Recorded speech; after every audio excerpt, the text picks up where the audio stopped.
पॉलिटिक्सच्या related नवीन video पाहण्यासाठी subscribe बटनवर click करा आणि बेल आयकॉनवर प्रेस करा. तेव्हा तुम्हाला भेटतील लेटेस्ट अपडेट सर्वात पहिले. भारत मातेला विनम्र अभिवादन करतो. आजच्या भैरवनाथ शुगरच्या बॉयलर प्रतिपादन कार्यक्रमानिमित्त उपस्थित असलेले त्या कारखान्याचे व्हाईस चेअरमन माननीय प्राध्यापक शिवाजीराव सावंत सर, तसेच भारत नाना पाटील, सर्व युनिटचे सावंत परिवारातील चेअरमन बोधले महाराज, सूर्यकांत आप्पा शेंडगे, आता नावं भरपूर आहेत, माझे मित्र सहकारी वेगवेगळ्या पक्षातील आलेले, आवर्जून उपस्थित असलेले सर्व नेते मंडळी, तरुण बांधवांना, शेतकरी बांधवांना. आता प्रहार संघटना म्हणजे बच्चू कडूंची संघटना, कारखानदार आणि संघटना याचं काय जुळायजोगं गणित नसते. तुम्हाला वाटेल की बाबा प्रहार संघटनेचा माणूस इथं कशासाठी, जे आंदोलन करणार शेतकऱ्याच्या बाजूने बोलणार. पण मित्रांनो, कारखानदार हा शेतकऱ्याचा वैरी नाही. काम करताना चांगलं काम करणारा, चांगलं बिल न देणारा आणि आवर्जून माढा तालुक्यासाठी सांगू वाटतं की काटा न मारणारा असं कुठलं युनिट असेल तर भैरवनाथ शुगरचं पहिल्यांदा नाव आपल्याला घ्यावं. सरांनी सांगितलंय की बाबा बाकीचं उरकायचं नाही, पण काय होतंय की राहवत नाही. तिथं बसलेल्या सर्व नेते मंडळींना, कार्यकर्त्यांना, शेतकरी बांधवांना सांगतो, कुणावर टीका टिप्पणी करण्यासाठी आजचा दिवस बरोबर नाही. मी टीका टिप्पणी तर करणारच नाही, पण इथं बसलेल्या माणसांनी, इथं बसलेल्या नेत्यांनी, इथं बसलेल्या कार्यकर्त्यांनी, शेतकऱ्यांनी, वाहन मालकांनी मनापासून जर सरांचं काम केलं, नक्कीच तुम्हाला सांगतो 2019ला शिवाजीराव सावंत सर परत एकदा माड्याचा आमदार असतील. तर त्या 7 दिवसाच्या टप्प्यात आपण कुणाची चिरीमिरी येतोय का, कुणाच्या बॅगा येते का, कोण कल्याण काळेकडे जाते, कोण सावंत सरांकडे जाते, कोण बबनदादा शिंदेकडे जाते, हे न करता सलग 5 वर्ष संघटनेच्या कार्यकर्त्यांचा बी ऊस नेणारा कुठलं युनिट असेल तर भैरवनाथ शुगर असेल. आमची तर इतकी वाईट अवस्था आहे, बबनदादाच्या गावापासून 4 किलोमीटरचं गाव आहे. पहिल्यांदा त्यांनी 300-200 टोळ्या कुठं टाकल्या असतील तर आलेगावच्या परिसरात टाकल्या. मग सरांना मी पहिल्याच भेटीत सांगितलं की जशा त्यांनी आलेगावच्या परिसरातला बैलगाडीचा ऊस काढायसाठी पहिल्यांदा टोळ्या टाकल्या, तसं बबनदादाच्या कारखान्याच्या शेजारचं माझं गाव आहे आणि शेजारीच माझी संघटना ज्यात आहे, दहिवली, कनेरगाव ह्या परिसरात. ह्या शेतकरी बांधवांना इतक्या अडचणी येत आहेत, इतका त्रास येतोय की 18 महिने 2-2 वर्ष ऊस तोडला जात नाही. तर पहिल्यांदा माझी सरांना विनंती आहे की इथून पुढच्या काळात बैलगाडीचं क्षेत्र हिरावून घेण्यासाठी जर माळा कारखाना, बबनदादाचा कारखाना इथपर्यंत येत असेल तर पहिल्यांदा त्यांनी आपल्या भाषणातून, आपल्या शब्दातून शब्द द्यावा की माझ्या परिसरातला, माझ्या भागातला, जी बबनदादाच्या हिटलरशाहीप्रमाणे दहिवली, उपळवाट आसपासचा परिसर नानाला माहिती आहे की प्रचंड दहशतीखाली आहे, अशा शेतकऱ्याचा ऊस काढणं गरजेचं आहे. मित्रांनो, आज विचार करताना आपण हा विचार केला पाहिजे की आज बबनदादाचा कारखाना आहे, संजय मामाचा कारखाना आहे, पण सावंत सर जर नसतील, सावंत सरांचा कारखानाच नसता तर एकदम भाषण करमणुकीसाठी नाही, विचार करण्याची गोष्ट आहे. तुम्हाला सांगतो, एका बाजूने आपण कुठल्या तरी बाहेरच्या कारखान्यावर जर विश्वास ठेवला, बाहेरच्या कारखान्या ऊस मिल देत नाही, ऊस मिल बुडून जातोय, म्हणून इथला कारखाना परत एकदा आपल्याला म्हणताय की बाहेर दिलं तर कारखाना आणि इथं दिलं तर काटा मारतंय, अशी माड्याची अवस्था. मग अशा टायमिंगला शेतकऱ्याला तारणारा, शेतकऱ्याला उचलून धरणारा असा माणूस छत्रपती शिवरायांचा आपण 350 वर्षानंतर, 400 वर्षानंतर आजही नाव घेतो. मित्रांनो, आपल्या वडिलांचं नाव आपण किती वेळा घेतो, आपल्या आजोबाचं किती वेळा घेतो, आपल्या पंजोबाचं किती वेळा होतं. इथं बसलेल्यांनी सांगायचं की आपल्या आजोबाच्या पंजोबाचं नाव माहिती आहे, आपल्याला माहित नाही, पण छत्रपती शिवरायांचं 350-400 वर्षानंतर नाव माहिती आहे. मग छत्रपती शिवरायांचा माढा तालुक्यातला वारसा कोणी चालू ठेवला असेल, छत्रपती शिवरायांच्या नावाप्रमाणे राहिलेला कोण माणूस असेल तर छत्रपती शिवरायांच्या नावाप्रमाणे ज्याचं नावच शिवाजीराव सावंत आहे, असा एकमेव माणूस शेतकऱ्यांना काम देणारा, शेतकऱ्यांना दाम देणारा आणि शेतकऱ्यासाठी अहोरात्र झटणारा कोणता माणूस असेल तर शिवाजीराव सावंत.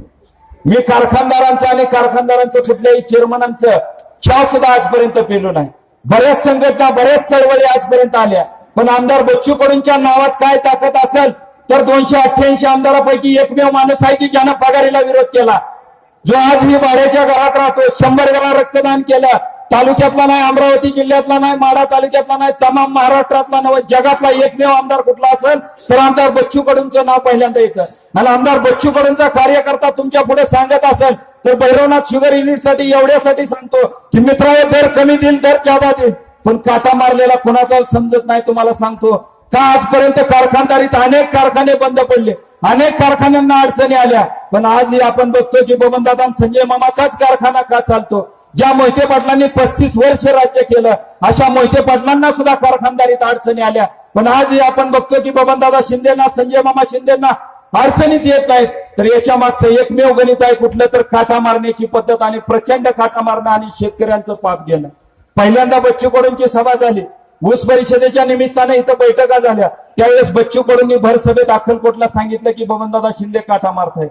बबनदादांनी दुसऱ्या दिवशी पत्रकार परिषद घेतली, शेतकरी मेळावा घेतला आणि त्या मेळाव्यात सांगितलं की ज्यांनी ज्यांनी काटा मारला अशा दैनिकावर मी तक्रार करणार, अशा दैनिकांना कोर्टात खेचणार, तर आमदार बच्चू कडूंना कोर्टात खेचणार. तर आमदार बबनदादा शिंदेना आजही मी सांगतो की तुमच्या दम असला व्हिडिओ करा, व्हिडिओ करून दाखवा की बाबा आजही आम्ही संघटनेची कार्यकर्ते बरेच येतील तुम्हाला. आजही सांगतो की बबनदादा शिंदे प्रचंड मोठा काटा मारण्याचं काम करत आहे. त्यांचं जर काढत बसलं तर तासोन तास पुरणार नाहीत. आपण सर्वजण सरांची विनंती आहे की बाबा त्यांचं नाही काढलं पाहिजे, पण काय करावं राहत नाही. उपळवाटेसारखं माझं शेजारी गाव भारत नानाच्या हाताला धरून मी राजकारणात आलो, पण नानाचं पोलिंग एजंट व्हायचं म्हणलं तर आदल्या दिवशी मला जेलमध्ये टाकलं जायचं, दुसऱ्या दिवशी काम बोगस. 19 केसेस संजय शिंदेनी माझ्यावर केलेले आहे. मित्रांनो, विधानसभेचा उमेदवार म्हणून आमचे दाजी धनाजीराव सावंतांनी सांगितलं की तुमची पेपरला बातमी आली, एवढ्या कारखानदार, जिल्हा परिषद अध्यक्ष, करमाळ्यात इतकी मोठी मोठी माणसं लढतायत, माझ्यासारखा सर्वसामान्य शेतकरी लढण्याजोगा मी इतका मोठा नाही. पण हा उद्रेक का होतो की ह्या कामाला काय येतं, इथपर्यंत वेळ काय येते, करमाळ्यातल्या शेवटचं टोकाचं गाव अलीकडलं माझं असताना इतकी गावं का माहिती पडतात. ह्याच्या मागचा एकच उद्देश आहे, 19 केसेस ज्या संजय शिंदेने दिलेले आहेत, इथून पुढचं आयुष्य माझं पूर्ण की फक्त संजय शिंदेला विरोध करण्यासाठी. आणि जसं तुम्ही बशीर जहागीरदारच्या माध्यमातून पाहिलं की प्रत्येक गोष्ट उकरून काढले. आज जर कुणीच आवाज उठवायचा नाही तर आवाज कुणी उठवायचा, आणि आवाज उठवायचा म्हणलं तर शेतकऱ्याचा ऊस नेला जात नाही. तर एका बाजूने सावंत परिवार माढा तालुक्यातील आणि तमाम आपल्या भागातील वेगवेगळ्या पक्षातील वेगवेगळे कार्यकर्ते कुठल्याही बाजूने, कुठल्याही जातीचे, कुठल्याही धर्माची जरी असले तरी एकमेव हे शुगर युनिट 2-4 आहेत की तिथं शेतकऱ्यांचा ऊस न्यायला जातो. आणि एकमेव एवढंच साधन आपल्याला राहिलेलं आहे. म्हणून ऊस उत्पादक शेतकऱ्यांनी आणि माझ्या सर्व वाहनधारकांनी भैरवनाथ शुगर युनिटला प्रचंड मोठ्या प्रमाणात ऊस द्यावा. जर इथून पुढच्या काळात भैरवनाथ शुगर युनिटचं जरी बिल तटलं तरी परत एकदा तुम्हाला सांगतो की ज्या निमित्तानं आम्ही सत्काराच्या कार्यक्रमात उभा राहिलो, ज्या निमित्ताने आम्ही भैरवनाथ शुगरलाच ऊस द्या म्हणताय, भैरवनाथ शुगर असेल, माडा असेल, कुठलाही कारखाना असेल, प्रहार संघटना ही शेतकऱ्याच्या बाजूने आहे. आम्ही तिथेही आंदोलन करायला मागं पुढे पाहणार नाही. कुठल्या फेट्याच्या, सत्काराच्या किंवा पैशाची भुकेल गेली प्रहार संघटना नाही मित्रांनो. पण काम करताना, चळवळीत काम करताना प्रचंड अडचणी येत आहेत आणि प्रचंड बोगस केसी दिल्या जात आहेत. तर सर्वात चांगलं काम कुणाचं असेल तर छत्रपती शिवरायांनी प्रमाणच नाव असणारे प्राध्यापक शिवाजीराव सावंताचं आहे. पलीकड काम करताना करमाळा तालुक्यात आम्हाला किरण तात्यांची प्रचंड मदत होती. तुम्हाला सांगतो आज हे तिकडे नारायण पाटील, जगताप हे सगळ्यांचं गट असताना त्या माणसांच्या कार्यकर्त्याला आज ही ऊस घालायची पंचायत होती. पण किरण तात्याकडे गेल्यानंतर तिथं कुठल्याही पक्षाचा, कुठल्या जातीचा, कुठल्या धर्माचा बघितला जात नाही. मग असंच का होतं? बबनदादाकडूनच असं का होत नाही? संपवून टाकतो एकच मिनिटात.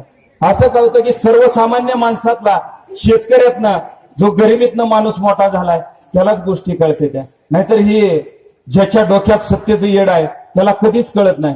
तिकडे जाऊन मार्केट कमिटी लढलेली, 2 शीट आली, आम्हाला शीटा आणता आली नाही, पण आम्ही 1 शीट घेऊन पडलो.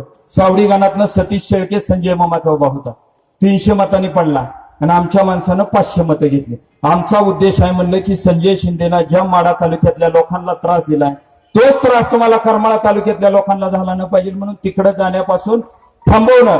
का तर सर्वसामान्य आणि प्रेमळ लोक करमाळा तालुक्यातले आहेत आणि एकदम गरीब आणि भावनिक असणारी माणसं. तर हिथं आपलं स्वप्न शिजत असलं नसेल तर पलीकड स्वप्न घेऊन माणूस जातो. आणि जशी हिथं कार्यकर्त्याला, नेत्याला इज्जत मिळते, पहिल्यांदाच मी ह्या कार्यक्रमाला येतोय आणि अशा कार्यक्रमाला अतुल खुर्शे सारख्या सर्वसामान्य माणसाला, कुठल्याही ग्रामपंचायत सदस्यही मी नाही, अशा माणसाला खुर्चीवर बसण्याचा, मान देण्याचा असा मान इथं मिळतोय. तुम्ही सांगा, बबनदादाच्या संजय मामाच्या कॅबिन मध्ये जायचं म्हणलं तर त्या डायरेक्टरला वेटिंगला बसावं लागतं. इथं वेटिंगला बसायची गोष्ट आहे का हो? पाठीमागे मी ऐकलं, लहानपणापासून मी सरांबरोबर फिरतो की सर काचावर करून फिरतात म्हणा. काचा आला की वर करावेच लागते त्यांना काचा. पण आपण तथ्य धरू की सावंत सर खरेच काचावर करून फिरतात. ह्याच्यात तथ्य आहे आपण धरू की सर काचावर करतात. मग प्रत्येक आरोपात आपण तथ्य धरू. तुमच्यावरच का खुनाचा आरोप होत आहे? तुमच्यावरच का मारण्याचा आरोप होत आहे? का तुमच्यावरच मर्डरचा आरोप होत आहे? ताई इथं हजर आहेत. तुमच्यावर उपळाच्या मर्डरचा आरोप होतोय, आतकर सरांचा आरोप होतोय. जर सर्वसामान्य काम करत असताना ज्यांना काचा वर करण्याचा आरोप होतो तर तुम्हाला नक्कीच मर्डरचा आरोप होतो, म्हणजे त्याच्यात काहीतरी तथ्य आहे ना.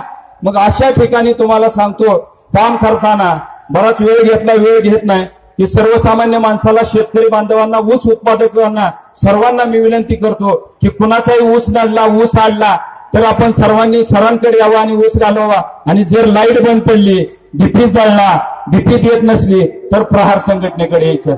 लाईट नसेल तर कारखाना चालणार नाही. लाईटच्या आंदोलनासाठी सर्वात मोठी कुठली संघटना असेल तर प्रहार संघटना आहे.